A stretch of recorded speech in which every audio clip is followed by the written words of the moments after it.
Good afternoon, and thank you for joining us today. We have a special guest in the studio. Her name is Amanda Malone-Drew. Hi, Amanda. Thank you so much for joining us here today. Thank you for having me. Now, can you tell us a little bit about yourself?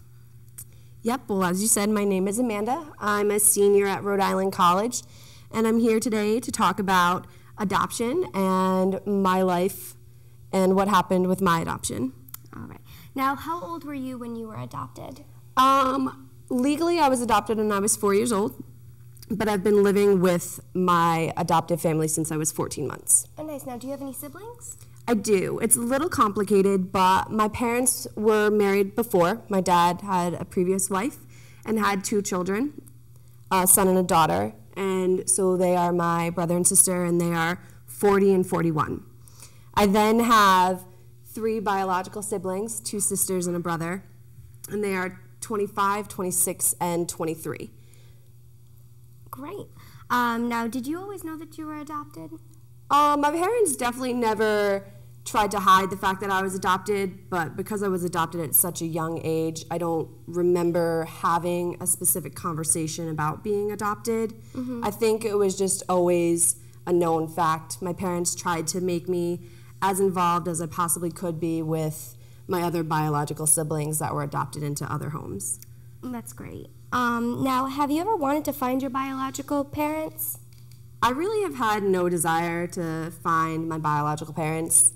I do know of my mom, and I know that she still lives in Woonsocket, where I was born, but I really just feel like anybody can have a child, but it takes someone special to be a mother.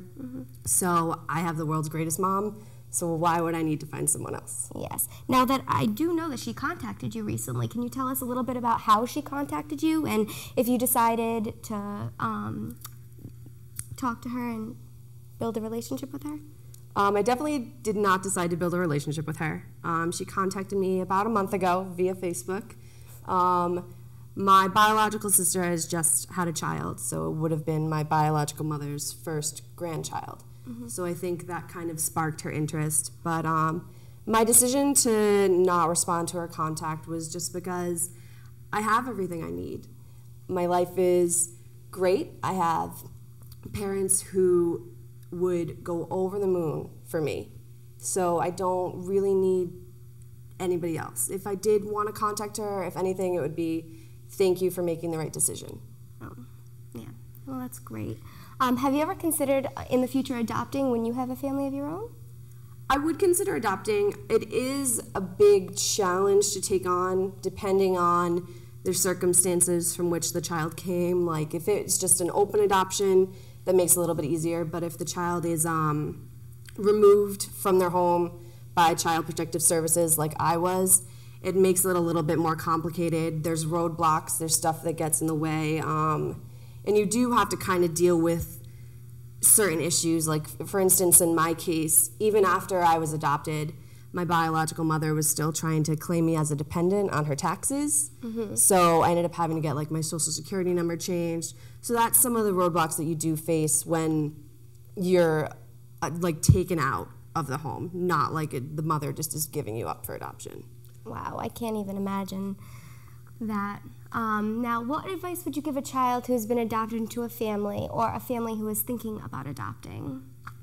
Well, for parents who are thinking about adopting, like if you do adopt, definitely always be open and honest with your child. You don't want to try and lie and act like they are your child because it's only going to cause resentment. Like my parents never, like I said, never tried to hide the fact, and I feel like I'm stronger, like I have a stronger relationship with my parents because of that. For a child that is adopted, just like you might not be happy with the decision that you're not with your biological parents, or you might be wondering like, well, why did my parents give me up, or what was wrong with me? But I mean, I feel like God has a plan for everybody, and if your plan is to be with a different family, then you just have to make the best of it and just keep on plugging away.